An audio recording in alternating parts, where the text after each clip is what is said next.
Okay, welcome to lesson 5. So this is just an extension on what we've already been doing with our geometric patterns and our input-output tables. So this time we're looking at relationships and patterns and just different ways that we talk about those. So if you think about our input-output machines, those represented patterns. You had to recognize those patterns in order to formulate a rule.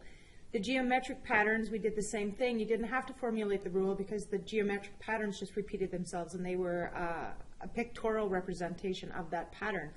So if you think about it, the figure number that you did in the geometric patterns essentially represents what your input is going to be, and the number of matches that you came up with represents what our output is.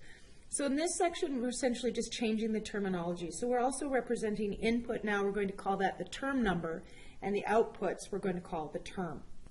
So our input is essentially our term number. So we've got 1, 2, 3, and 4 as our term number or our inputs. We multiply that term number 1 by 3 and we get 3. We multiply 3 by 2, we get 6. We multiply 3 by 3, we get 9. And we multiply 3 by 4, we get 12. So now instead of input and output, we've got term number and term. They mean exactly the same thing, it's just different terminology. And you're going to see term number and term in grade 8, which is why we introduced it to you here in grade 7. But you've got a word problem here, and you need to create the expression for this word problem.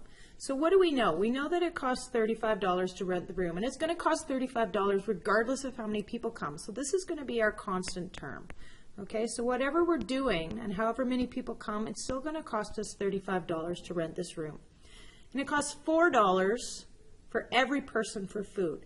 Okay, so the question is asking you, what is the relation for how much it would cost for P people? So we know that it's $4 per person. So we're looking at $4 times the number of people plus the $35 to rent the hall. So here now is our expression for this word problem. So again, if we were going to write the relation, we would write 4P plus 35 related to P. Okay? Now, you're given your expression, and you have to write a word problem like this one up here. Okay? So you're given 2G plus 10, and it says to suggest a real-life situation for that following expression. So essentially, you're looking for a word problem like the one at the top that you could use to express that particular expression. So an example would be pizza. Okay, you're going to buy a pizza. The pizza itself costs $10. So there's your constant term. So regardless of what else you do with that pizza, it's going to cost you $10. The 2G, okay, could be pizza toppings. So it's $10 for a straight cheese pizza and $2 for every topping you want to put on there. Therefore, 2G, 2 times the number of toppings, plus $10 is going to be the cost of your pizza. So you would say in your word problem, you would say, what is the cost of a pizza if a cheese pizza costs $10 and it's $2 for every topping? Right? So that's the difference between writing an expression or a relation and writing a problem. So this one, or you could say, what is the cost of the pizza with G amount of toppings if the pizza costs $10 and toppings are $2 per topping? Is you can write it out however makes the most sense to you, as long as it's asking a question and you're not giving away the information that you need. Okay, so that's pretty straightforward. Again, it's just like the input-output tables. You're just using term number and term now instead. Okay, so our term number, again, is our input and our term is our output.